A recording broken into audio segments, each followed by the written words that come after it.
Most of the time when I do podcasts and people ask me questions, one of the questions I ask all the time is how I started jiu-jitsu. And then, you know what, your name always comes up because you gave me my first ever jiu-jitsu lesson.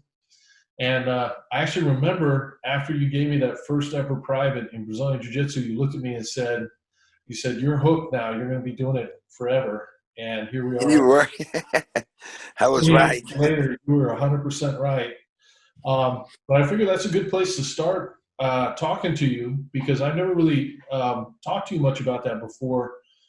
When you were here in Portland, so we'll start there in Portland. You weren't really teaching, were you? Were you building sailboats or surfboards or So, something? yeah, I was working at Heisley Marine, actually in Washington. I would cross the bridge every day to go. And we were building these awesome yachts. We're just, power Caterpillar motor, giant turbo yachts. It was the beginning of that, of these unbelievable yachts that they have today. But yeah, and I had a basement that was kind of had no windows. It was like a dungeon. So I put some mats down there, but I only had like 2 students over there. And then I taught that one class to you that day when I was already on the process of moving to California. Yeah. And you moved to California because Horian called you about working for him, right? Yeah, Okay. it was actually a funny thing that happened, because I found out that the family was living in Torrance in LA through a Black Belt magazine where they had an invitation for seminars. Okay. They're offering themselves to do seminar, and I look at it, and the address was in Torrance. And then I send a paper, I send him a letter, and then a week later, Horion sent me another letter with a phone number. So I called him. He was like, "You have to get down here right now," because they were planning already the UFC. Mm-hmm. So I ended up teaching most classes while they were doing all the planning. And he knew then that that the academy was gonna like blow up after the UFC, right? Oh, Horion was an awesome future viewer of, he can tell things. I mean, he knew this was going to explode for sure, but there would be a lot of sanctions, like, it happened. As Sure. soon as the athletic commission got a hold of it, and then they put a bunch of rules and stuff, but we were able to do 3 shows that were pretty good, that were old school. Yeah. No rules, no time limit. Right. One of the fights ran through time when Royce fought Dan Severn the first time. I think they only fought one time, right? They fought that one time, and the time ran over, and they cut in the middle of it. People went nuts, and they had to pass it all over again and show it, the whole thing again. It was kind of crazy. Yeah. So how long had you been in the States here in Portland before you moved down there? I was I went to Park City. I was visiting, driving around the United States. I visited my sister in Florida, and I bought a car, and I drove all the way to Utah. That's when I lived in Park City for a while. I wasn't doing much jiu-jitsu then. Kind of took a break, like a 3-year break. Okay. Then I find out that Pedro Sauer was in Salt Lake, which was like 20 minutes from where I was. Right. In Park City. So I started rolling with him. We came over to his house, and there was a little mats over there. That's what brought me, the fire again. But still, it was a while until I moved, because I met my wife in 91. We actually got married in 91. I met her in 1990. And we got married in Portland. Yeah. And after that, we moved straight to, we're living in Torrance for a while. Okay. So before San Diego. So you had a break for a couple of years, except for training with Pedro, and then when you went down, you had a couple students, and then we trained, and then you went to LA. But so you were a black belt before you ever got here. You got your black belt from Holes or from Rickson? From Rickson in 83. 83. So that's what a lot of people are really interested in, and that's what I'd really like to talk to you a lot about. That's the old school jiu-jitsu when we go back there to what was training like back then in Brazil? It was, because I was at the same time working and going to school for a while. It was for about 5 years. It was kind of rough, For brown belt for me, it was like, because I was trying to do everything at the same time. But once I got my black belt, I only competed because I had to work so much to even be able to make it. I mean, in Brazil, you have to have five jobs to to make it through. I had a couple of competitions. I didn't do so good, and I was fighting, in a 175 weight. When I started doing better, I moved here. I moved here and took a few-year break until I saw that Pedro was around, so I could start back. But training at that time was, was not having Hollis around was rough. And training when Hollis was around was like, it was different, because Hollis was not only a friend, he was like an idol, Right. So when you lost him, we lost a lot of like fire for a while. We lost a lot of motivation for a while until, always comes back. But it was kind of rough for a while in the late 80s over there. What was the class with Holz like? It's like I teach. He always taught some kind of self-defense, a minor warm-up.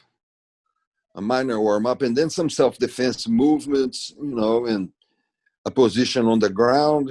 He'd do that. The class was about an hour and a half, and he'd do, the last 20 minutes were just like free open mat. People do whatever they want. But there was always some technique that he would like bring up for us to drill for a while.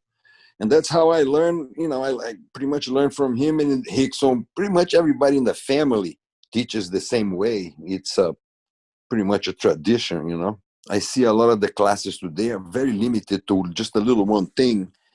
And if it's not just competition, a lot of the schools, they focus only on competition, which I think, a lot of times could be a mistake. You always should bring that fighting situation into the jiu-jitsu.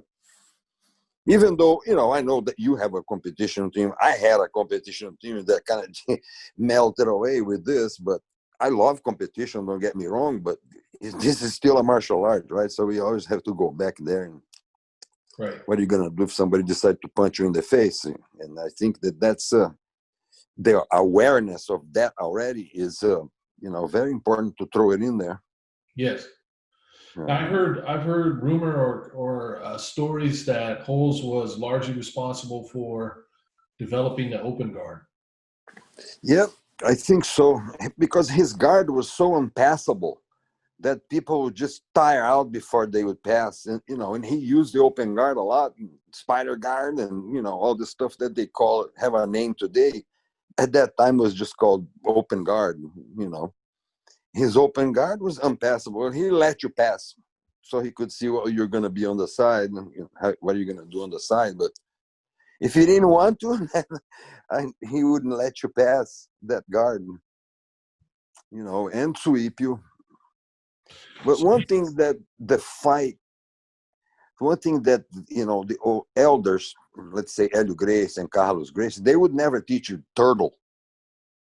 To turtle is a thing that is not involved in that teaching methods. Or you put the guy in the guard, or you stand up in base out of there, but there's no turtle involved in this, because that's a very vulnerable situation. Right. And Rickson had a little bit of that too. He hardly ever taught anything from the turtle. He'd teach you how to put you in the guard. Right. We always get that from, who we learn from. And I had to because in judo, they use a lot of that. Yeah. Judo, they teach a lot of across side when the guy's on a turtle, because there's a lot of things they can, chokes and flips and stuff they can do, arm bars and stuff. Mm-hmm. But, that method of teaching runs through the veins, and, it's pretty much a tradition forever. Once you learn that way, it's hard to change. Yeah. Did Holes work Turtle? He did all martial arts. Hoss did judo, sambo, he did wrestling, he would bring it in. He worked Turtle. Yeah. He worked, he was great at doing crucifixes and shit. It was hard to be on the bottom there. He would submit you quick. Yeah.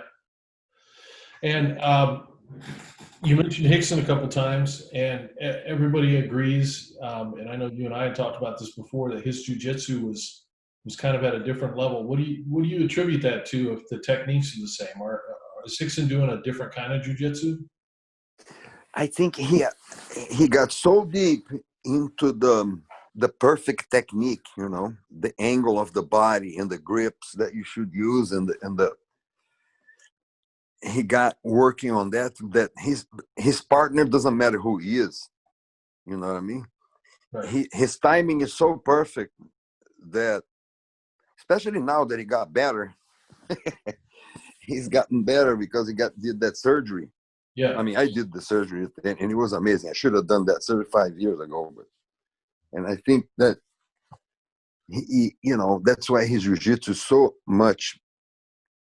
When you train with him, you see that, he's smooth, but on the dot. He's like the perfection of the moves. That's what makes him so good. The perfect leverage. He's definitely where to grab, where to keep holding, and like transfer weight, transfer pressure. It's hard to match also for the years, that he trained nonstop with perfect instruction from his dad and from the whole family. And the competition that inside of his head, he used to have major competition that show his record. His record was pretty amazing. So what was it when you were there in Brazil and you guys were training? Were they still taking like challenge matches? Was it all more vale tudo? What was the nature of the training? We had some guys walk in and some capoeira guys walk in. I've seen a couple of times, but our grudge was mostly with the guys from Luta Livre. Right. So there were a lot of fights against those guys that, and then there was a lot of street fights that, we got surfing and then we were happened to be together. Right. You know what I mean? What was the beef with Lucha Libre really about?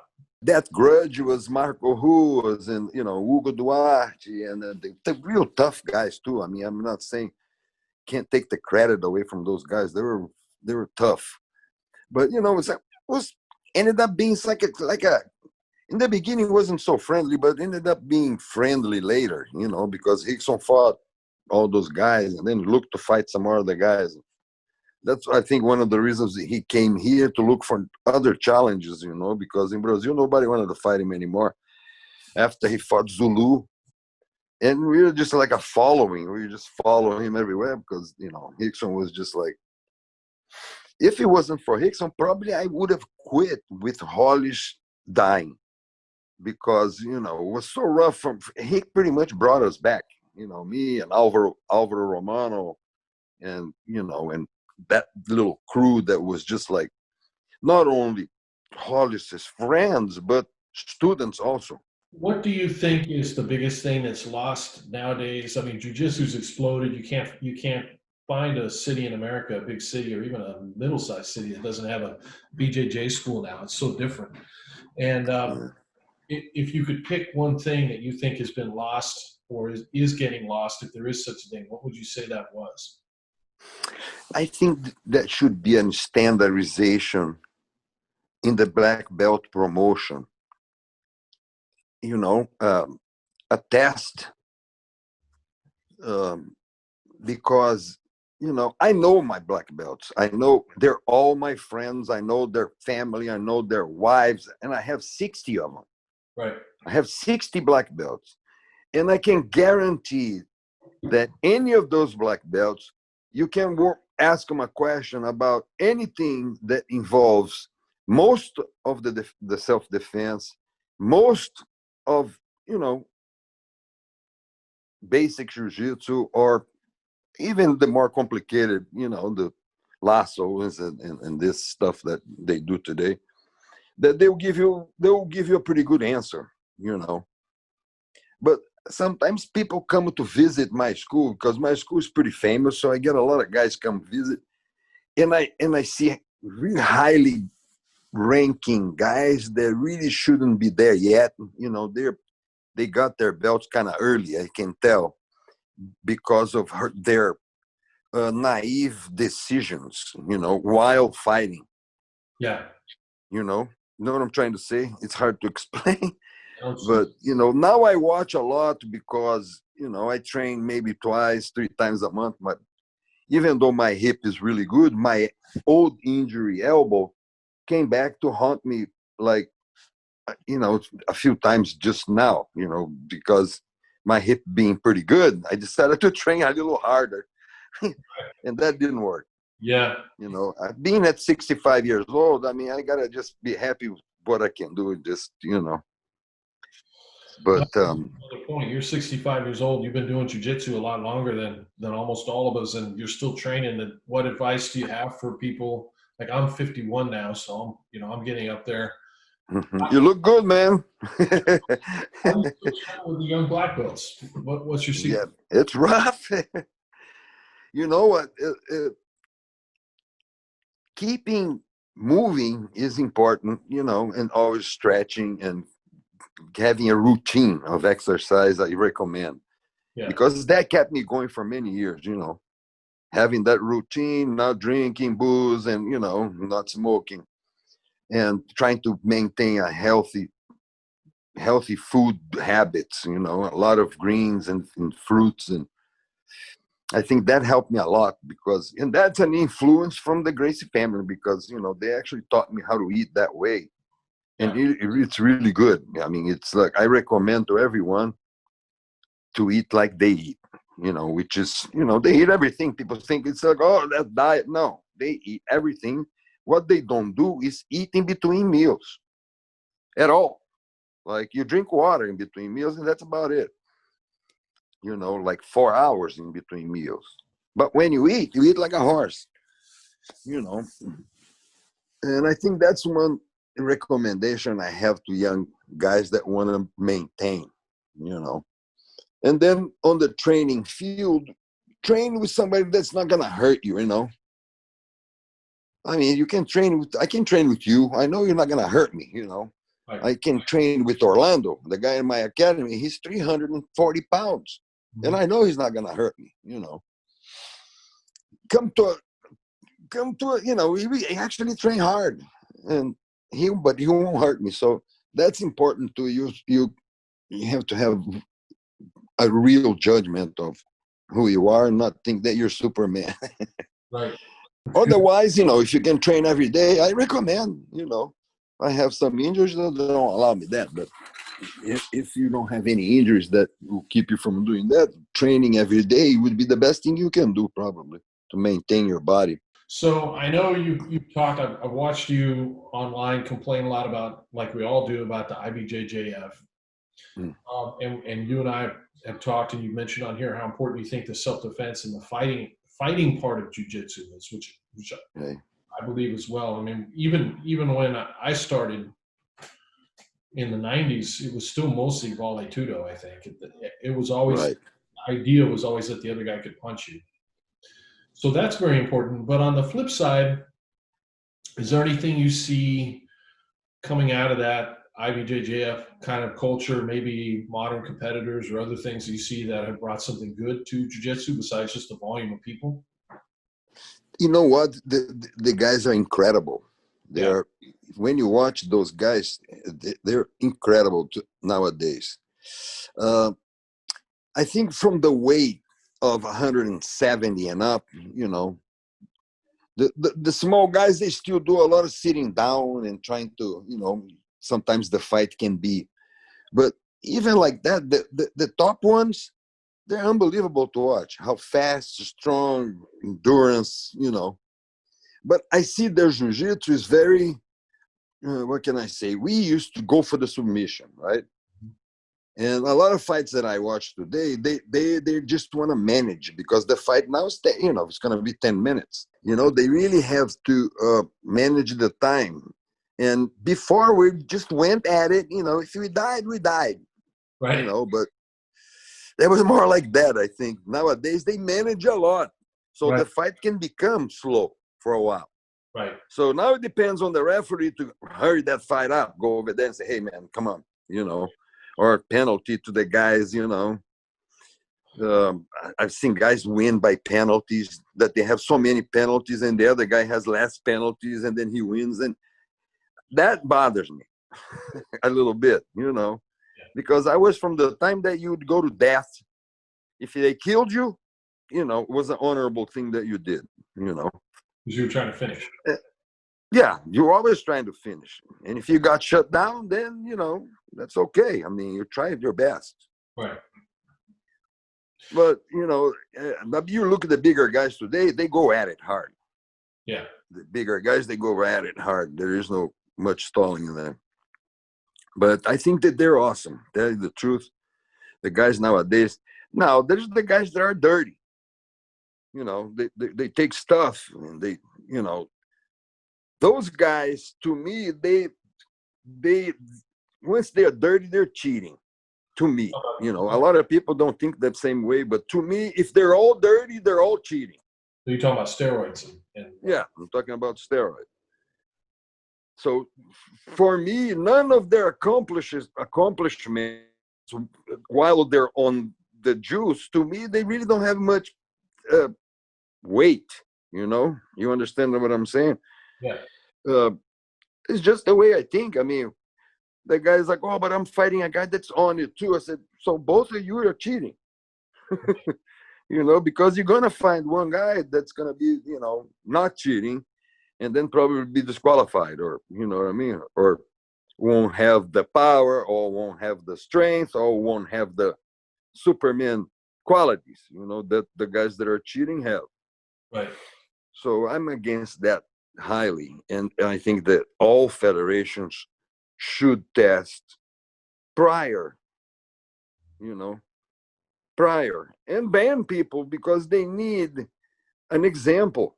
If there's no example, and then they're going to keep doing, you know what I mean? And then saying, oh, no, now I'm the king, and, things like that. And stuff like that doesn't really have place in this kind of martial art, Right. So that brings up another thing I wanted to ask you, because I watched a lot of the old challenge matches, even the ones that they had after the family came to America in Torrance back in the 90s. There's a couple actually with you on there fighting in the Gracie in Action. What was the protocol like for that? If somebody came in and wanted to do a challenge match down there, how did that work? Who decided? That happened, for only the 2 years that I was there.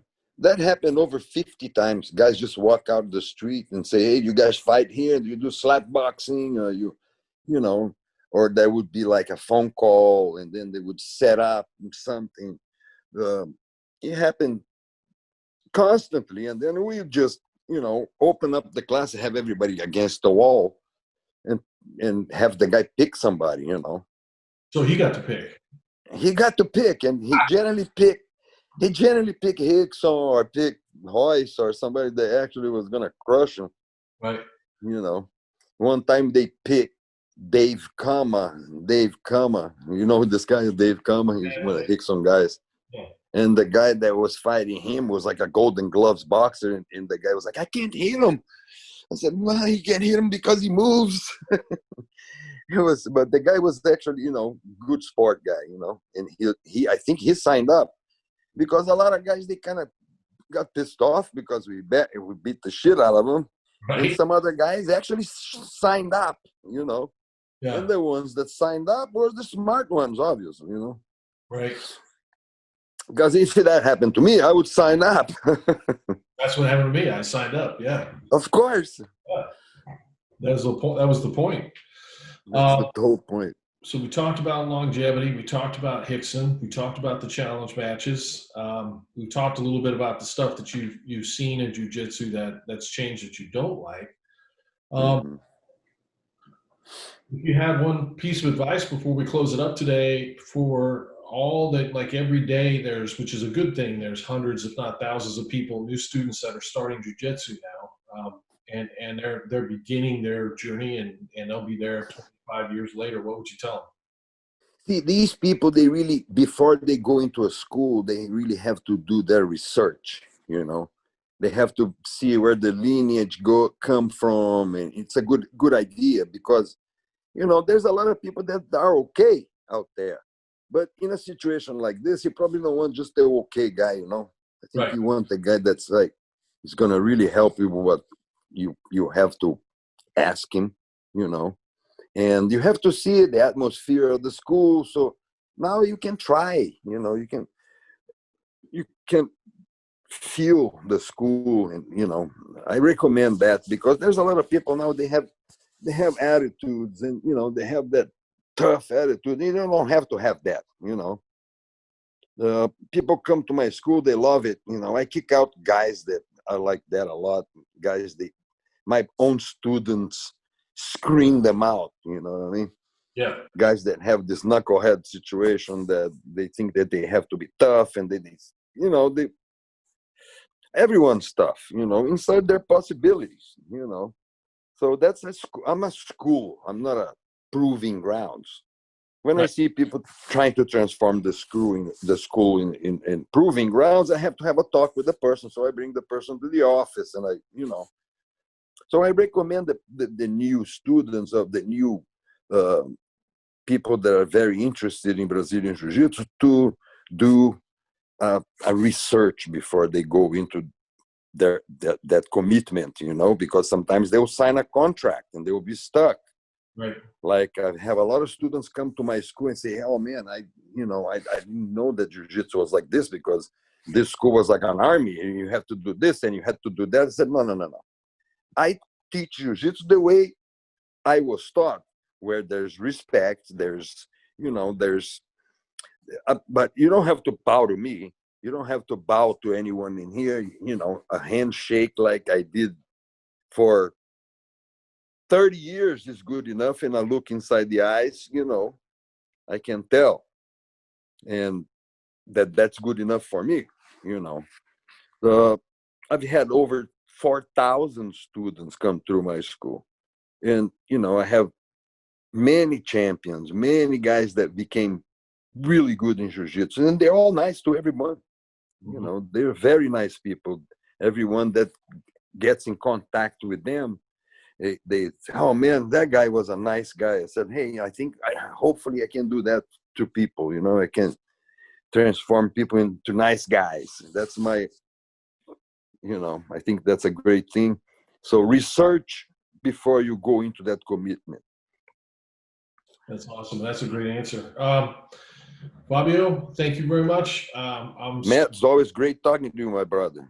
I'm still in debt to you for starting this journey, and it's an honor. No, you're not in debt to me.